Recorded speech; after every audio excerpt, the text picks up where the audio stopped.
Everyone admired them. What a perfect couple. At the wedding, during our dance, she quietly slipped an envelope into my pocket and whispered, "Dad, please help me." Before we continue, please subscribe to the channel and let us know where you're listening in the comments. The fork paused halfway to Michael Bradford's mouth. My future son-in-law was staring at my living room wall again, his eyes tracking to the corner where I kept my desk. "You know, James," he said, setting down the fork with theatrical precision, "with your retirement savings just sitting in some bank account earning nothing, I could show you real opportunities. My fintech connections could triple your returns." My daughter Amanda, sitting beside him at my dining table, shifted uncomfortably. Her hand found her water glass. I smiled, the way I'd learned to smile during 40 years of watching people try to sell me forgeries. "That's kind of you, Michael, but at my age, I prefer boring and safe." He laughed, too loud for my small Richmond district dining room. "Boring and safe. That's exactly the problem with your generation. Money should work for you." 6 months ago, Amanda had brought him home for the first time. I remembered standing in this same doorway, watching him park his Tesla with unnecessary drama, the chrome gleaming like a promise. He'd gripped my hand with the enthusiasm of a politician, his watch catching the light. Expensive brand, no scratches, fresh from the store. While Amanda made coffee, I'd watched him survey my house the way auction appraisers examine estate sales, cataloging and calculating. "Successful fintech entrepreneur," Amanda had whispered to me in the kitchen, her eyes bright with hope. "He has an office in the financial district." I'd nodded, noting how his designer suit hung too perfectly, no wear at the cuffs. New money trying to look like old money, except Michael Bradford had neither. Now, 2 weeks before their wedding, he was leaning back in my chair like he already owned it. "I'm serious, James. You could be making real money instead of consulting for whatever you charge. What is it, like $50 an hour?" Amanda's face flushed. "Michael, I'm just saying your dad's worked hard his whole life. He deserves better returns." I stood collecting plates with deliberate calm. "Anyone want more wine?" Michael excused himself to the bathroom. I watched his reflection in the dark window as he paused by my desk, his phone out, angling for a shot of the papers I deliberately left visible. Bank statements for my checking account, the one that showed a comfortable but unimpressive balance. He didn't photograph the shelf above, where my stamp albums sat dismissed as an old man's hobby. When he returned, Amanda was helping me in the kitchen. Through the partially open door, I heard him on his phone. $85,000 for a wedding," he said, his voice carrying that particular satisfaction of someone who thinks they're getting away with something. The old man's loaded. A pause. Jennifer, probably. His sister, my daughter's new best friend. "Just be patient," a woman's voice confirmed through the speaker. "Amanda's the key." "I know," Michael said. "She trusts me completely." I rinsed a dish, the water running cold over my hands. Amanda was laughing at something on her phone, oblivious, happy. I'd spent $85,000 on their wedding at Meadowood Napa Valley Resort because she'd looked at the venue photos with such joy. I'd written checks for upgrades, for Jennifer's vendor contacts, for every suggestion Michael made while he and his sister exchanged glances I wasn't supposed to notice. After they left, Amanda hugging me at the door with genuine warmth, I sat alone with my stamp collection. The penny black under my magnifying glass was worth $180,000 by itself. The full collection, assembled over 30 years as JS in the international art and collectibles market, was worth $8 million. Michael had glanced at these albums once, made a dismissive comment about old stamps, and never looked again. I pulled out my phone, scrolled to Jessica Martinez's number. My old friend and attorney answered on the second ring. "James, it's late. I need you to keep an ear out about someone," I said. "Don't explain why yet, just listen." "Who?" "Michael Bradford. Says he's a fintech entrepreneur with an office in the financial district." Jessica was quiet for a moment. When she spoke again, her voice had shifted into lawyer mode. "I'll make some calls." I hung up, returned to my stamps. 40 years in the art world had taught me to spot a fake from across the room. Michael Bradford's performance was good, but not that good. The question wasn't whether he was a fraud. The question was what exactly he was after. I thought about Amanda's text from earlier. "Dad, I'm so happy. The wedding was in 2 weeks. I could stop it now, confront them, shut it down. But I'd learned patience in my years of acquiring rare pieces. You don't grab at the first offer. You wait, you watch, you let the other party reveal their full hand. I closed the stamp album, my hand resting on millions of dollars Michael had dismissed as worthless. Whatever he was planning, I'd let it play out, just long enough to see the full picture. Then I'd act. The game was already in motion. Michael just didn't know he was playing against a master.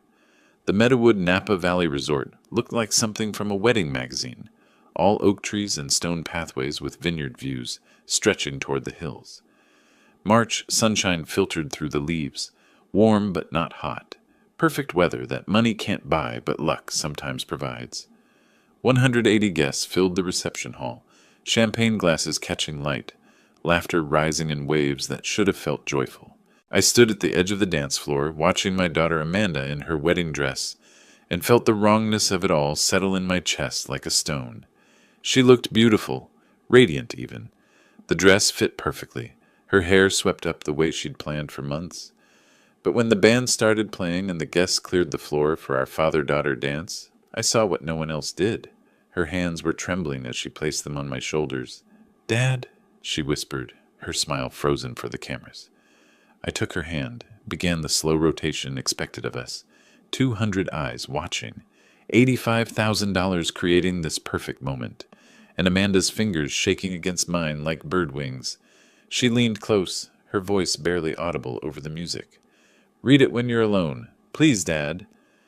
The envelope slipped into my jacket pocket so smoothly that I almost missed it. Her eyes met mine for a fraction of a second. Desperate, apologetic, terrified. I kept dancing, kept smiling, finished the song. Then I kissed her forehead and walked with measured steps toward the restroom, my heart hammering against my ribs. The lock clicked. I braced my hands on the marble counter, pulled out the envelope with fingers that had gone suddenly cold. Hotel stationery. Amanda's handwriting, shaky but clear. "Dad, help me. 3 days ago, I overheard Michael on the phone with Jennifer. He said he's marrying me for your money, that I'm an easy target, and that after the wedding, he'll convince me to put you in a nursing home to access your savings." I didn't know what to do. Everything's paid for, everyone's here. Please stop this. I read it twice. In the mirror, my reflection changed. Something shifted behind my eyes.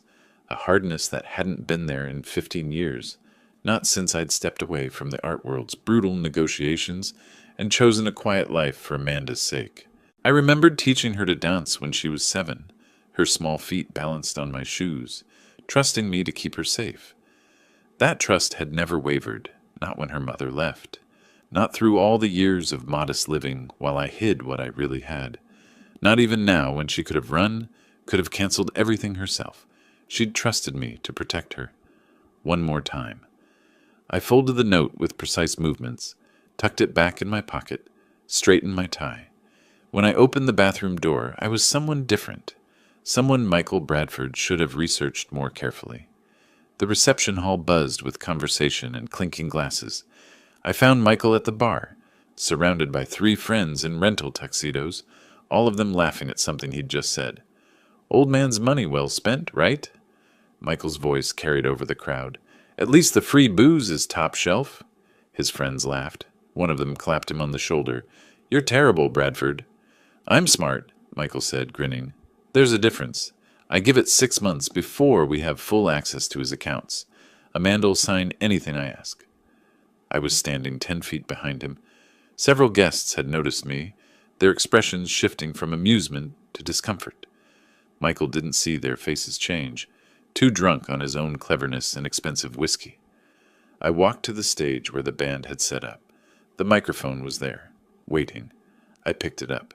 The music stopped, mid-note. Silence crashed over the reception hall like a wave. "This wedding is canceled." My voice came out calm, cold, absolute. "Immediately." 180 faces turned toward me. Michael's confusion was almost comical. His mouth open, glass halfway to his lips, his brain trying to process what was happening. "I have information that makes this marriage impossible." I let the words hang there, let them sink in. "Amanda, come with me." "Wait, what?" Michael's face drained of color. "James, you can't just..." I looked at him. Just looked. He stopped talking. Jennifer appeared beside her brother, her hand gripping his arm, her expression frozen in horror. She knew. Somehow she knew I'd found out. Amanda was already moving toward me, her dress rustling, tears streaming down her face. I extended my hand. She took it. We walked through 180 stunned guests. Phones were coming out now, cameras capturing everything. Michael's voice rose behind us, stammering protests that convinced no one. Amanda! Amanda! Wait! Your father's confused. He doesn't understand. Jennifer hissed something at him. Shut up. Don't make it worse. How could it be worse? He knows. Somehow, he knows. The parking lot air hit us cool and clean. I opened my car door for Amanda, looked back once at the resort entrance. Michael burst through, Jennifer trying to pull him back, guests spilling out with phones raised like witnesses at a crime scene. I drove away. In the rearview mirror, Michael on his knees on the pavement, Jennifer's horrified face, 180 people watching his world collapse. Amanda cried quietly in the passenger seat. I reached over, squeezed her hand. It's going to be okay, I said simply. But first, they need to understand they made a very serious mistake. The car turned onto the highway, leaving Napa Valley behind. I woke at 5 the next morning, my bedroom still dark. Amanda was asleep down the hall in her childhood room, the one I'd kept exactly as she'd left it when she moved out at 25.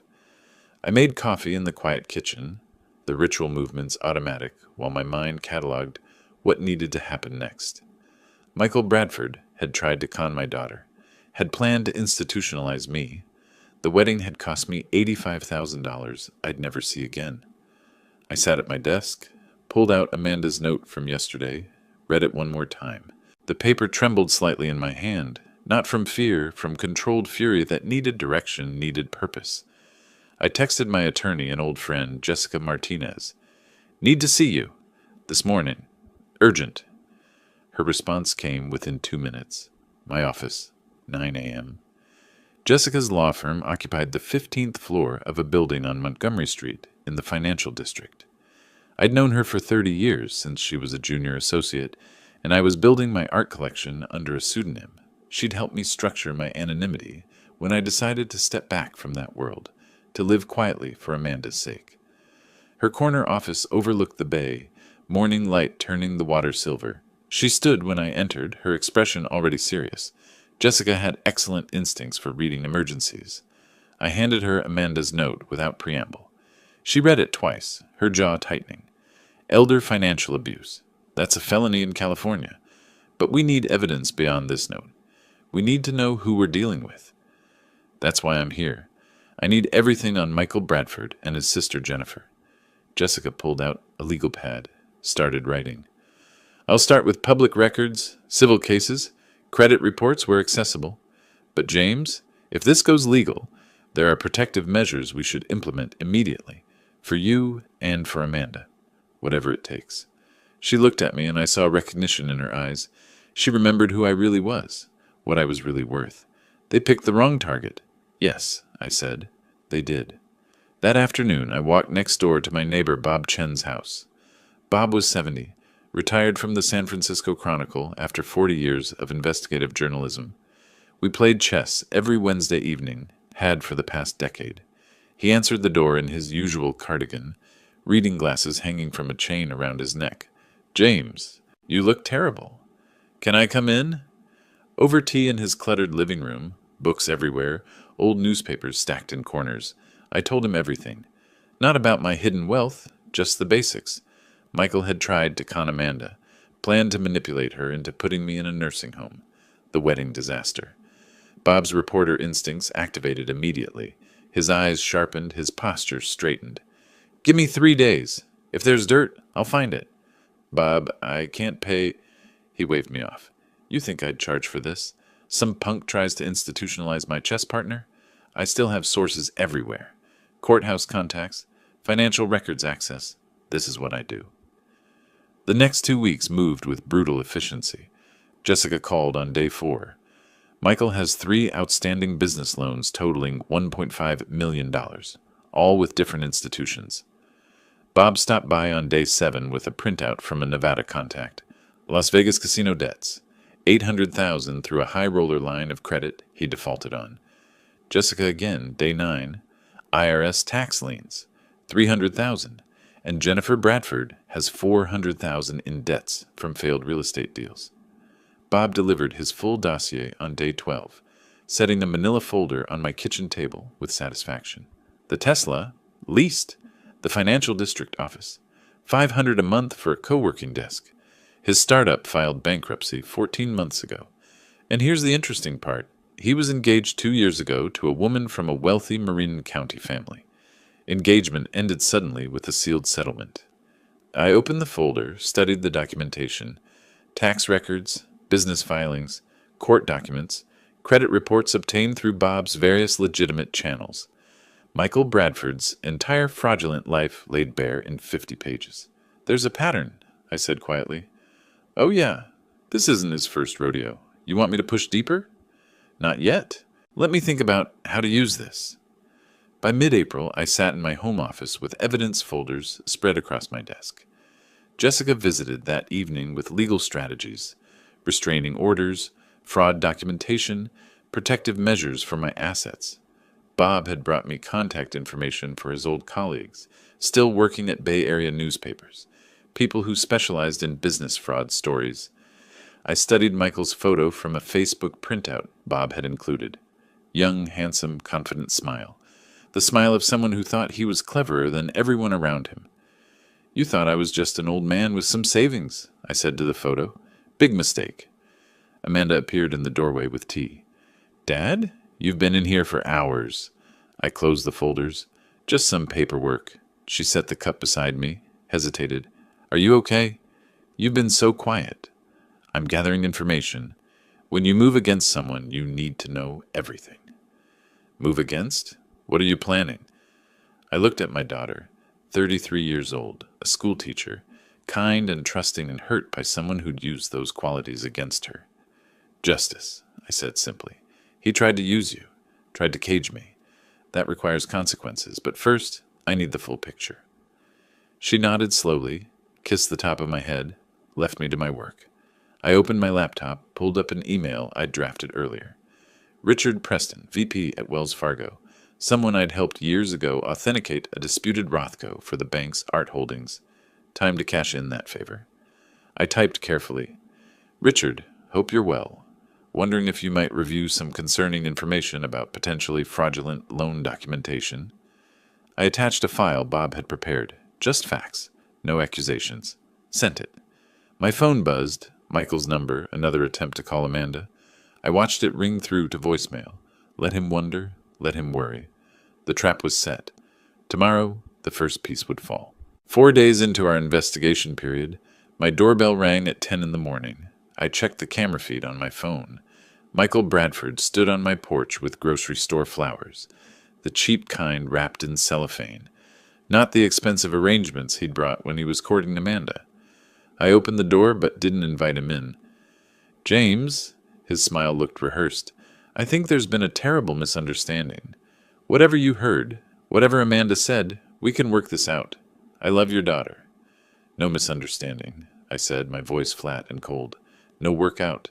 No second chances. Don't come back. I closed the door. Through the window, I watched him stand there for a full minute, his face cycling through confusion, anger, calculation. He was sweating despite the cool morning. His clothes looked cheaper, too, the designer labels replaced with department store brands. The pressure was already showing. April 15th arrived with perfect irony. Tax day fitting for a man with $300,000 in IRS liens. Richard Preston at Wells Fargo had reviewed my concerning information and made discreet inquiries to the 3 lending institutions that had given Michael his startup loans. All 3 discovered simultaneously that Michael's loan applications contained fabricated income statements and forged tax documents. 3 certified letters hit Michael's mailbox at once. I wasn't there to see it, but Bob's source at one of the banks described the phone calls that followed. Michael's voice rising from confusion to panic, demanding to speak with supervisors, insisting there must be mistakes. There were no mistakes. Just $2.3 million in loans being called immediately, 30-day deadline, or face legal action and bankruptcy proceedings. Michael called Jennifer from the bank's parking lot. Bob's contact heard him shouting into his phone through the glass doors. That evening, Jennifer showed up at my door. I didn't answer, just watched through the camera as she rang the bell repeatedly, finally leaving a handwritten note wedged in the doorframe. "We need to talk about Amanda's future. This is between adults." I tore it in half, threw it away. The next day, an anonymous tip reached Bob's old colleague at the SF Bay Observer's business section. Just information about concerning patterns in local startup financing and authorities reviewing potentially fraudulent loan applications in the fintech sector. Vague enough to be legal, specific enough that people in Michael's circle connected the dots. His scheduled meeting with a potential investor got canceled via text. His co-working space manager sent an email reviewing lease agreements due to member complaints. The Tesla leasing company sent a late payment notice. His automatic payment had bounced. Everything was closing in. I maintained my normal routine. Morning walks through Golden Gate Park.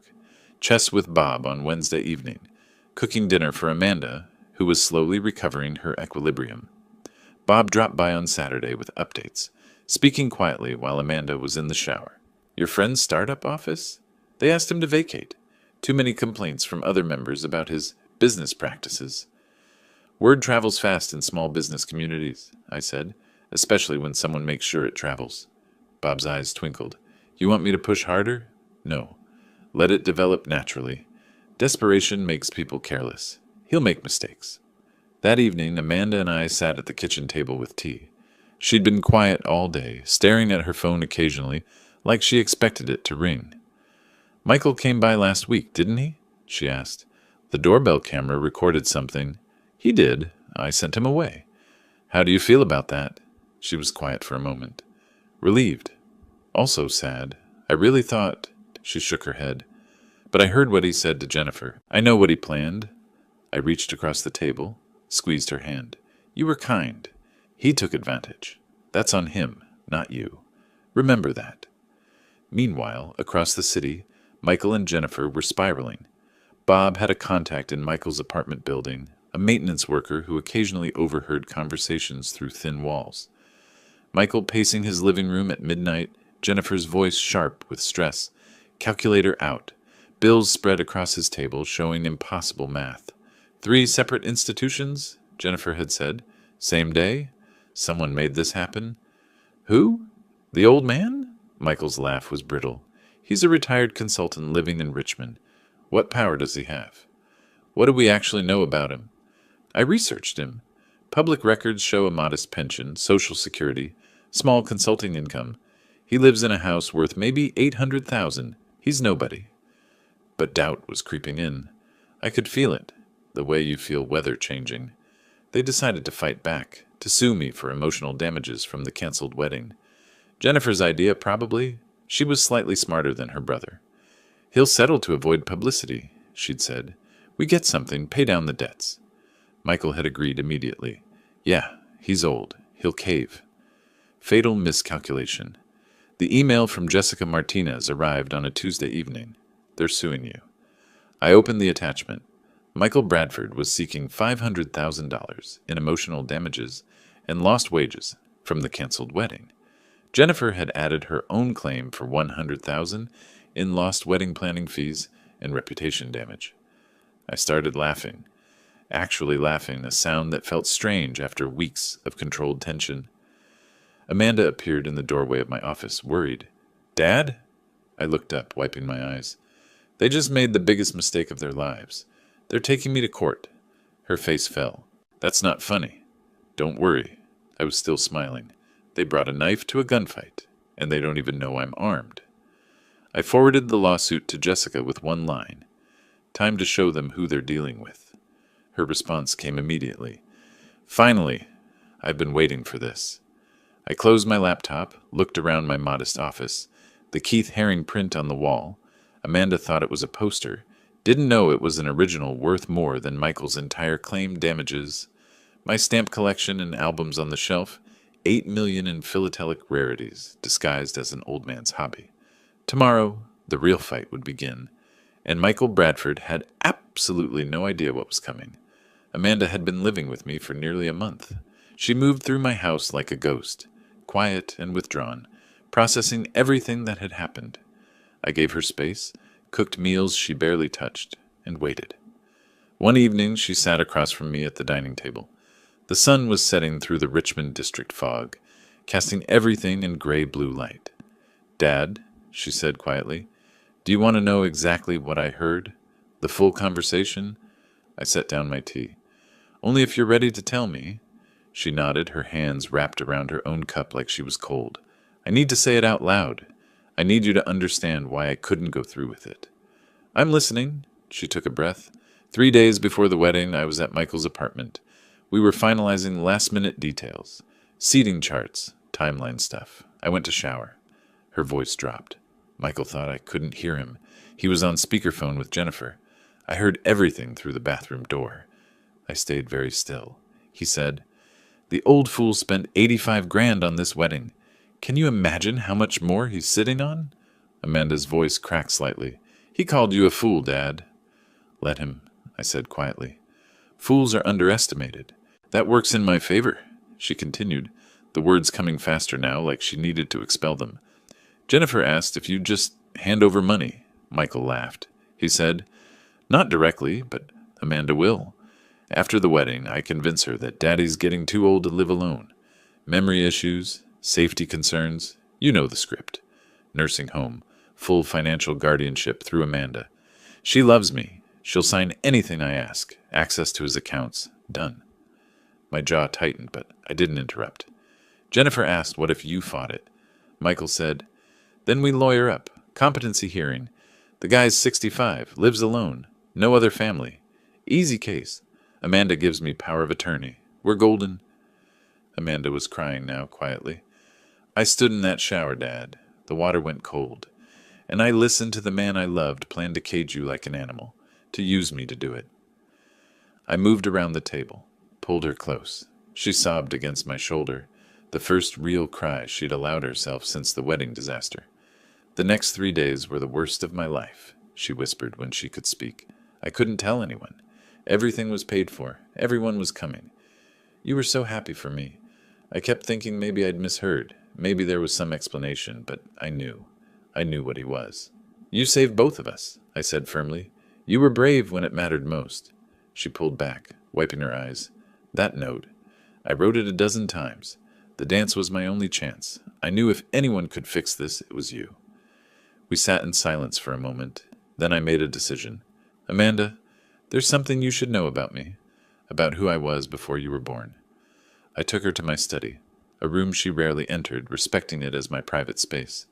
I opened a cabinet, revealing authentication certificates, insurance documents, auction records. For 25 years, I was known as JS in the art world, a legendary dealer and collector. I built one of the most valuable private modern art collections on the West Coast. She stared at the documents, not understanding yet. I pointed to the herring print above the fireplace. "That's not a poster. It's an original, worth about $2.5 million. Her eyes went wide. I opened the stamp albums on my shelf. "This collection is worth $8 million. The total value of everything I own, including some pieces in storage, over $50 million. Amanda sat down hard in my desk chair. "50 million? After your mother passed, I chose to live modestly. I wanted you to grow up normal, not spoiled, not a target." I smiled without humor. "Though you became one anyway." She started laughing, a slightly hysterical sound mixed with tears. "He was going to steal from you.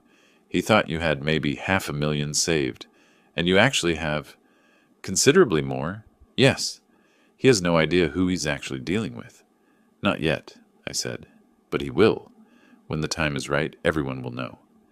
She looked at me with new eyes, seeing not just her father, but someone else entirely, someone capable of things she'd never imagined. "What are you going to do?" I thought about Michael Bradford's voice on that recording, planning to lock me away, planning to use my daughter's love as a weapon.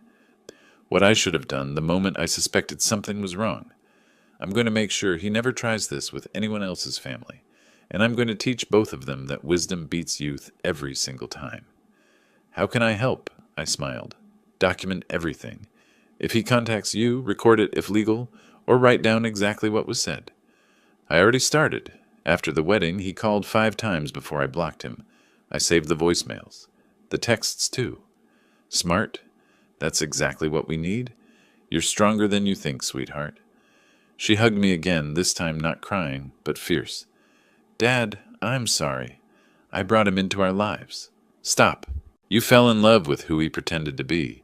He's a professional con artist. That's not your fault. But what if he tries again? With someone else? I held her at arm's length, looked her in the eye. He won't. By the time I'm done, Michael Bradford won't be able to con a fortune cookie. I promise you that. Later that night, after Amanda had gone to bed, emotionally exhausted but also relieved, I sat alone in my study. My phone showed Michael's blocked text to Amanda, each one more desperate than the last. The final one sent that morning. Amanda, please, I need to talk to you. Your father has no idea what he's started. I have rights too. My phone buzzed. Email from Jessica Martinez, sent late. Heads up, they filed against you today. Lawsuit for $500K emotional damages. Jennifer added $100K. Documents attached. This is actually perfect for us. I opened the attachments, read through Michael's legal complaint. Emotional language about traumatic public humiliation, broken promises, elderly man's irrational behavior. I read it twice, then started to laugh. A real laugh, genuine and dark. Michael thought threatening legal action would scare an old man into settling. Thought $500,000 would make me go away quietly. He had no idea he'd just handed me the perfect weapon. I forwarded the documents to Bob. You're going to enjoy this. Then I texted Jessica. Let's destroy them. I sat in a room worth tens of millions and thought about a con artist who'd tried to cage a lion. Tomorrow, the real game would begin. The process server arrived during breakfast. Official documents, thick envelope, Superior Court of California seal. Michael Bradford versus James Smith. Claim $500,000 for intentional infliction of emotional distress. Breach of promise. Public humiliation. Jennifer Bradford's addendum. $100,000 for lost wedding planning fees and professional damages. Amanda watched nervously as I read through the complaint. I was calm. Too calm. I called Jessica. They sued me. Her voice was gleeful. I know. I already have the documents. Can you come to my office in an hour? We're going to have some fun. At Morrison & Associates, Jessica's conference room overlooked the financial district, glass and steel towers stretching toward the bay. She spread Michael's lawsuit across the polished table. This is the best gift they could have given us. Her eyes gleamed with professional satisfaction. By filing suit, they opened the door for discovery. We get to subpoena everything. Bank records, communications, past relationships. And we counter with elder financial abuse charges. That's a felony in California. How fast can you move? I already filed for an emergency restraining order this morning. Hearings this afternoon. Judge is going to love this. She pulled out Amanda's recording transcript, the evidence Bob had compiled. Documentation of Michael's debts. We're countersuing for $5 million, Jessica said. And yes, I'm serious. That seems California Welfare and Institutions Code 15610. 30. Elder financial abuse. Targeting someone 65 or older. Penalties include criminal charges, civil damages up to 3 times actual harm, plus attorney fees. You're 65. He planned to institutionalize you for your money. We have it on recording. $5 million is conservative. By 3 that afternoon, we stood in Superior Court. Michael and Jennifer appeared with an attorney who looked like he'd taken the case that morning. Cheap suit, disorganized papers, the unmistakable air of someone realizing he was outmatched. The judge reviewed Jessica's emergency filing, Amanda's note, the recorded conversation transcript, evidence of Michael's debts, fraudulent loan applications, the pattern with his previous ex-fiancée. Michael's attorney tried to argue this was a private family dispute. The judge cut him off. This is alleged elder abuse. California takes this seriously. She looked directly at Michael. Mr. Bradford, I've reviewed the evidence. Your alleged plan to institutionalize Mr. Smith to access his assets is deeply concerning. Michael's attorney stammered, Your Honor, that's taken out of context. Counselor, I have a recording transcript. Nursing home, full financial guardianship, access to his accounts. What context makes that acceptable? Silence. That's what I thought. Jessica stood, presented our countersuit. Fraud. Attempted financial abuse of an elder. Intentional infliction of emotional distress. Conspiracy. $5 million in damages. Plus immediate restraining order. 100 yards minimum distance from James Smith and Amanda Smith. Michael's face drained of color. Jennifer looked like she might be sick. The judge ruled from the bench. Mr. Bradford, Ms. Bradford, I'm granting a temporary restraining order, effective immediately. You are not to contact, approach within 100 yards, or communicate in any way with James Smith or Amanda Smith pending full hearing. This includes phone, email, text, social media, or third-party contact. Violation will result in immediate arrest. She looked down at her papers. Furthermore, I'm scheduling a preliminary hearing on the countersuit for May 15th. Mr. Bradford, given the evidence presented, I strongly advise you to secure competent legal counsel. This is serious. Michael tried to speak. I'm done, Mr. Bradford. Next case. Jessica and I stood. Michael and Jennifer remained seated, stunned. Their attorney was frantically taking notes, finally understanding how badly this had gone. Outside the courthouse, spring sunshine harsh after the dim courtroom, we walked toward Jessica's car.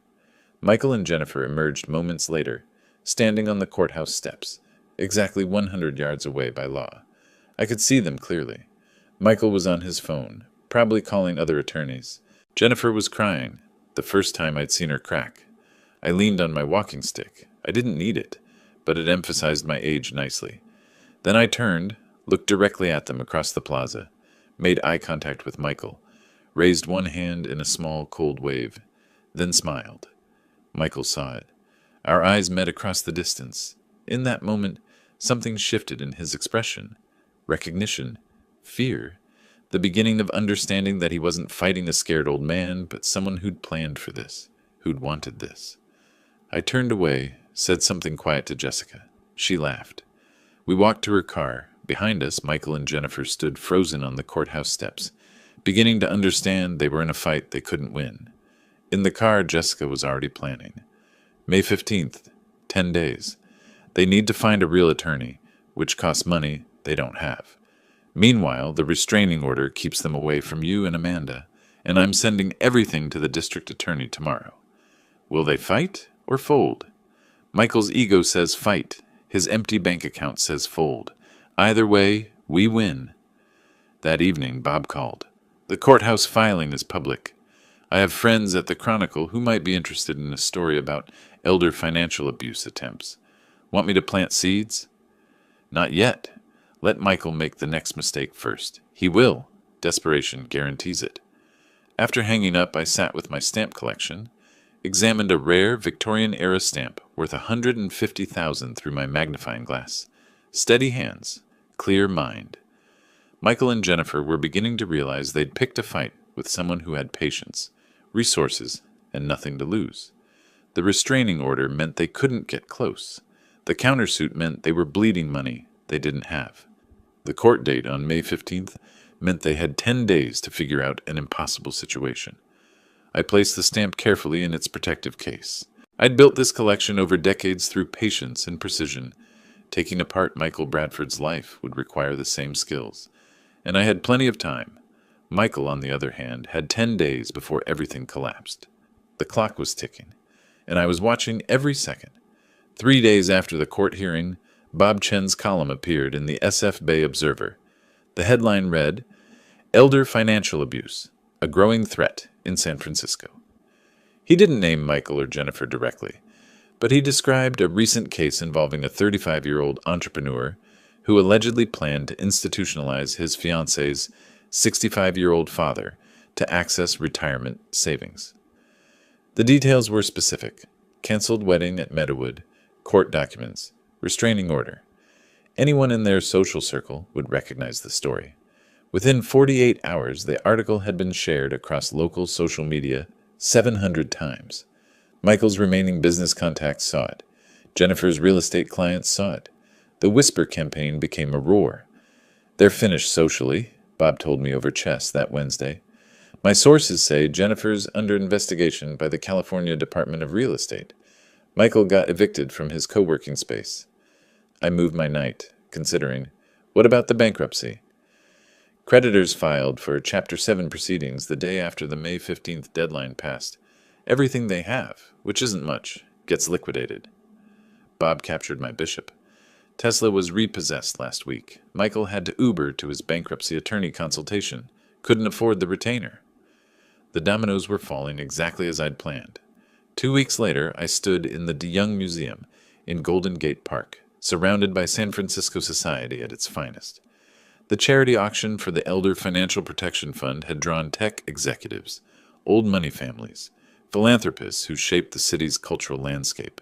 I'd helped organize it through my art world connections, still not revealing I was JS, just a concerned donor who'd learned about this issue recently. My contribution, an early Banksy print, authenticated, valued at $800,000. Amanda stood beside me, elegant in a simple black dress. She'd been healing over the past weeks, growing stronger. Tonight, she held her head high. "Dad," she whispered, "half the people here are staring at us." Let them. We're supporting an important cause. During the speeches, a speaker told a story remarkably similar to mine. A man in his 30s who'd planned to institutionalize his girlfriend's father to steal retirement savings. No names given, but people in the room connected the dots. I'd arranged it through the organizers. I saw the looks, the knowing glances, the whispered conversations. Michael and Jennifer weren't here, of course, but they'd see the social media posts tomorrow, the photos of the glittering crowd, the Banksy piece, the people discussing elder abuse with pointed implications. "That Banksy you donated," Amanda said later, examining the auction catalog, "that was worth $800,000? According to the estimate. Michael thought you had maybe $500,000 total. You just gave away more than that." I smiled. It went to a good cause. And it made a point. The next morning, Jessica called with updates.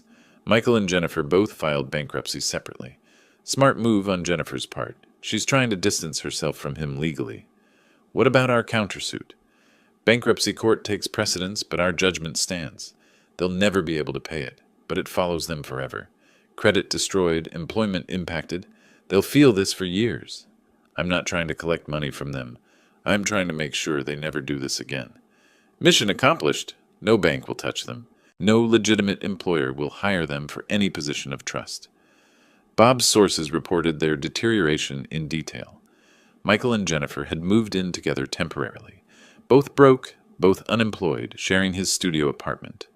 The arrangement lasted 2 weeks before it exploded. "They're screaming at each other nightly," Bob told me. "My contact in the building says the neighbor filed a noise complaint." I don't take pleasure in their suffering. You shouldn't. But you should know. Jennifer moved out yesterday, crashed with a friend in the sunset. The partnership is over. They're blaming each other. Predictable. Shared guilt destroys relationships. They couldn't face what they'd done together. Then Michael's letter arrived. Amanda brought it to me, her expression uncertain. It came through Sarah, my friend from teaching. He asked her to give it to me. He's not supposed to contact me directly because of the restraining order. I read it. Emotional, well-written, manipulative. Michael claimed Jennifer had pushed him into everything, said his feelings for Amanda were real, begged for one meeting to explain. Amanda watched my face. I'm thinking about meeting him, just to give him closure. Every protective instinct screamed no. Absolutely not. It was dangerous. He'd manipulate her. But I remembered Jessica's advice from weeks ago. You can't shield her forever. She needs to make this choice and see who he really is. I made a difficult decision. You're an adult. This is your choice. But if you meet him, it's in a public place during daylight, and I'll be close by. She nodded slowly. Blue Bottle on Hayes Street, Saturday afternoon. I called Bob. I need you at the cafe. Discreet. Recording device for safety. Already planning it. To Jessica. The restraining order, if Amanda initiates contact, that's legal. Yes, but if he becomes threatening, it's grounds for arrest. I'll have SFPD aware of the situation. Saturday arrived. I positioned myself across from Blue Bottle in my car where Amanda could see me through the window. Bob sat inside at a corner table with a newspaper and discreet recording equipment. We'd arranged a signal, If Amanda placed her coffee cup at the edge of the table, I'd enter immediately. Through the cafe window, I watched Michael arrive first. He looked terrible. Unshaven, worn clothes, hollow-eyed. When Amanda walked in, he stood with what appeared to be genuine tears. I couldn't hear the conversation. Could only watch body language. Wait. Trust my daughter's strength. 15 minutes passed. 20. Then Amanda stood abruptly, placed her cup at the table's edge. I was out of the car and crossing the street before she reached the door. She walked straight to me, her expression clear and resolved. Not crying, not shaken, clear-eyed. We got in the car, sat in silence. Finally, she spoke. You were right, about all of it. He asked me to get money from you. Even now, broke and desperate, it was about money. I took her hand. I'm sorry you had to see it. I'm not sorry. I needed to see it myself. Now I know. Bob called as we drove home. Got everything on audio. He violated the restraining order spirit by trying to use her to reach you, and he admitted hearing rumors about your wealth. That evening, Jessica called. The DA is filing charges. Tax fraud, loan fraud, attempted elder financial abuse. They want you to testify. Preliminary hearing in 3 weeks. Will I have to explain my resources? If Michael's attorney tries to claim you're exaggerating? Yes. This is when the JS reveal happens. Your choice? Amanda was listening. She nodded at me. Do it, Dad. Let everyone know who you really are. You've hidden long enough, I decided. I'll testify. Fully. Let them know who JS is. Jessica paused. It'll make news. Your art world reputation will go public. Good. Maybe another young con artist will think twice before targeting someone they assume is weak because of age. After the call, I sat in my study surrounded by my hidden treasures. Basquiat, Herring, Banksy, rare stamps worth millions. For 15 years, I'd hidden this to protect Amanda. Now, revealing it would protect others. The testimony would be my final move, not from shadows, but in full light. Amanda arrived at Blue Bottle Cafe on Hayes Street at 2 p.m. Michael was already there, transformed from the polished entrepreneur who'd once courted her. Unshaven, clothes that hung loose on his frame, dark circles carved beneath his eyes like bruises. He stood when she entered. Tears, real or performed, filled his eyes. Amanda, thank you for giving me this chance. She sat, her posture guarded. Bob Chen was 2 tables away, absorbed in his newspaper, the recording device active in his jacket pocket. Through the window, she could see her father's car parked across the street, exactly where he'd promised. Michael launched into his prepared speech. I've had time to think, what I did, what I became. His voice cracked authentically. Jennifer, she pushed so hard. She's always been about money, status. I got caught up in her plans. But my feelings for you were real. Are real. He reached for her hand across the table. She didn't pull away immediately, but didn't return the gesture either. Michael, I heard what you said to Jennifer. The nursing home plan. Using me to control my father. How do you explain that? He'd rehearsed this answer. I was performing for her. She was pressuring me, said if I didn't have a concrete plan, she'd back out of helping with wedding expenses. I said what she wanted to hear. I never meant it. Almost convincing. Amanda's expression softened slightly.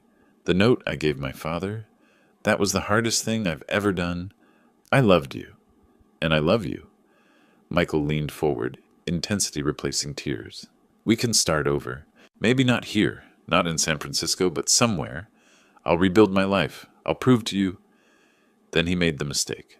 Your father. He's not what he seems, is he? I've heard things. Rumors about money, art, collections. Is it true? His eyes sharpened despite the performance of contrition. Because if it is, Amanda, if you just talk to him, explain that I've changed, that I need help getting back on my feet. It wouldn't be for me. It would be for us, for our future. The moment crystallized for Amanda with perfect clarity. She stood calmly, placed her coffee cup at the table's edge, the prearranged signal, and spoke with a steadiness that surprised even her. It was never about me, not 6 months ago, not at the wedding, not now. You don't love me, Michael. You love what you think you can get through me. Michael's facade cracked like dropped porcelain. He stood, his voice rising. Amanda, wait. You don't understand the pressure I'm under. Your father destroyed me. He has millions, millions, and he's letting me starve. People in the cafe turned to stare. I just need a chance. Just some help. Amanda walked toward the door, her voice carrying across the suddenly quiet space. Don't contact me again. Don't write. Don't call. We're done. She crossed the street to her father's car, got in the passenger seat. They sat in silence while she processed what had happened. Finally, she spoke. You were right about all of it. He asked me to get money from you. Even now, even after everything, it was about money. James covered her hand with his. I'm sorry you had to see it, but I'm proud of you for facing it. I'm not sorry. I needed to see it myself. If I'd just taken your word, part of me would always wonder. Now I know. His phone rang as they drove home. Bob's voice was quietly satisfied. Got everything on audio. He violated the restraining order spirit by trying to use her to reach you, and he admitted investigating your wealth. This is usable. Keep it safe. After Amanda left the cafe, Michael returned to his studio apartment, rage and humiliation burning through the careful performance he'd constructed. He called Jennifer. She knows about the money. Someone told her that old man is rich, really rich. We targeted the wrong level. We should have gone bigger, planned better. Jennifer's voice cut through like glass. We? There is no we. You ruined this? Even at the cafe, you couldn't help yourself. You had to ask about money. Mutual friends saw the whole thing. You're pathetic. This was your idea. You found Amanda. And you executed it badly. I'm done, Michael. Don't call me again. Her voice went cold. When the DA's office calls, I'm cooperating. I'm not going down for your mistakes. She hung up. Michael sat alone in the apartment that had become his prison. Everything lost. Money, reputation, his sister. Any chance of salvaging anything. His phone rang. Public Defender's Office returning his call about the IRS investigation. Mr. Bradford, I've reviewed your case. The evidence of fraudulent loan applications is substantial. Tax evasion charges are likely. You're looking at potential jail time. The walls were closing in. That evening, Jessica called James with the news he'd been expecting. The DA is filing charges. Tax fraud, loan fraud. They want you to testify at the preliminary hearing. 3 weeks, July. Will I have to explain who I am? My resources? If Michael's attorney tries to claim you're just a vindictive old man exaggerating the threat? Yes, you'll need to establish your actual financial status and why his plan was credible. Jessica paused. This is when the JS reveal happens, James. In court, on the record. Your choice. Do it, or I can try to keep it sealed. James looked at Amanda, who'd been listening. She nodded firmly. Do it, Dad. Let everyone know who you really are. You've hidden long enough. Michael thought you were nobody. Show him. Show everyone the truth. James made his decision. I'll testify. Fully. Let them know who JS is. I'm done hiding. It'll make news, Jessica warned. Chronicle will cover the hearing. Your art world reputation will go public. Good. Maybe it'll help someone else. Maybe another young con artist will think twice before targeting someone they assume is weak because of age. After the call, James sat in his study, surrounded by the collection he'd built over decades.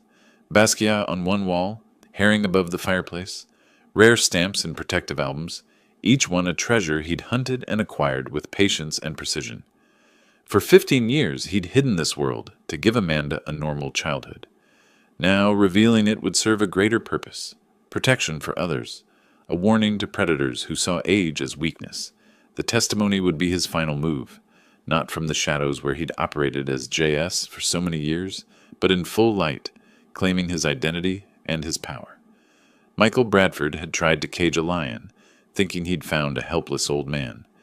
In 3 weeks, in a courtroom, James would show him exactly what kind of predator he'd awakened. The game was almost over, and James held all the pieces. The bankruptcy hearing was routine until Michael saw me in the gallery. He was sitting at the defendant's table while the trustee reviewed his Chapter 7 filing. $2.3 million in debts. Assets. A laptop, some clothes, nothing of value. The fraudulent loan applications were being examined when Michael noticed me sitting 3 rows back. He stood suddenly, his chair scraping loud in the quiet courtroom. This is his fault. His voice cracked with desperation. That old man destroyed my life. He canceled my wedding, turned my fiancée against me, called my creditors, ruined my reputation, all because he's a bitter, lonely pensioner who couldn't stand to lose his daughter. The judge, a woman in her 50s with steel-gray hair, called for order. Jessica stood smoothly. Your Honor, Mr. Bradford is making serious allegations. Perhaps Mr. Smith should be allowed to respond and clarify his actual circumstances. The judge studied me. Mr. Smith, please approach the witness stand. I walked forward, was sworn in, took my seat. Michael glared at me from his table, breathing hard. Mr. Smith, the judge said, please explain your relationship to this case. I spoke calmly, deliberately. I'm James Smith. I'm 65 years old. I live in Richmond District, San Francisco. For the past 15 years, I've lived modestly to give my daughter a normal childhood. I paused. But Mr. Bradford is mistaken about who I am. Michael leaned forward. In the art world, I'm known as JS. For 25 years, I was one of the most active dealers in contemporary art on the West Coast. I built a private collection valued at over $50 million. The courtroom went silent. Michael's mouth fell open. I continued, my voice steady. Mr. Bradford targeted my daughter believing I was a vulnerable pensioner with modest savings. He planned to institutionalize me to access what he thought was maybe $500,000. I looked directly at him. He had no idea. My collection includes works by Basquiat, Haring, early Banksy pieces. My philatelic collection alone is worth $8 million. The painting Mr. Bradford walked past in my living room every time he visited?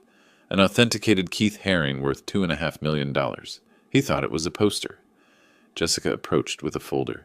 Your Honor, documentation. Authentication certificates, insurance policies, auction records. The judge reviewed the papers. Michael's face cycled through horror, humiliation, rage. He stood again, shouting, You had $50 million, and you let me think. You were playing me the whole time. Jessica's voice was ice. No, Mr. Bradford, you were playing yourself. Mr. Smith was living his life. You chose to target him and his daughter. The judge cut in sharply. Mr. Bradford, sit down. The court recognizes that Mr. Smith had every right to protect himself and his daughter from your scheme. The evidence of your fraudulent intent is overwhelming. I added one final statement. I lived modestly by choice, to protect my daughter from people like you. Turns out, even modesty wasn't enough protection. But I'm done hiding now. The world can know who I am, because people need to understand that age doesn't equal vulnerability, and that underestimating someone based on appearances is always a mistake. The courtroom erupted with whispers. Court reporters were typing frantically. Someone in the back was texting. By evening, the San Francisco Chronicle had the full story. Mystery collector J.S. revealed as James Smith, art world legend, foiled fortune hunter's plot. The article was comprehensive. The canceled wedding, Michael's scheme, the bankruptcy. My collection with photos of the Haring, selected stamps, a Basquiat, quotes from art world figures expressing excitement about finally knowing J.S.'s identity. My phone rang constantly. Interview requests, art publication features, museum exhibition proposals. Bob stopped by that evening, grinning. You're a celebrity now. How does it feel? Strange. I hid for 15 years. Now everyone knows. I poured us both whiskey. But maybe that's right. Maybe transparency is better protection than secrecy. Amanda read the online comments aloud. They're calling you a protective genius, and Michael perhaps the most incompetent con artist in San Francisco history. I smiled slightly. A week later, Jessica called with the final details. Michael accepted a plea deal, 18 months federal prison for tax fraud. He'll be sentenced next week. Jennifer's bankruptcy is final. She lost everything. It's over then. It's over. You won, James. I looked at Amanda, who was sketching in her journal, something she hadn't done in months, a sign she was healing. No, I said quietly. It's not over. It's beginning. Now we figure out what comes next, how we use this to help others. 2 letters had arrived that afternoon, one from a minimum security facility, one from an East Bay address. Amanda had seen the return addresses. They wrote to you, she'd said. I'd set them aside on my desk. Not today. Let them sit. Some conversations require the right timing. Now, in the evening quiet, I looked at those envelopes. Michael and Jennifer, writing from their separate defeats. Tomorrow, I thought. Tomorrow I'd read what they had to say. Tonight, I sat with my daughter and watched her sketch, and felt something I hadn't felt in 5 months. Peace.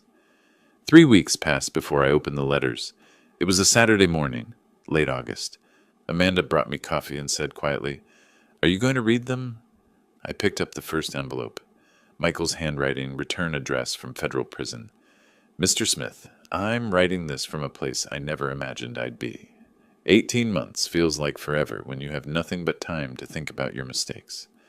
I was blinded by greed. I looked at you and saw a target instead of a person. I looked at Amanda and saw access instead of the woman I claimed to love. You were right to stop the wedding. You were right about everything.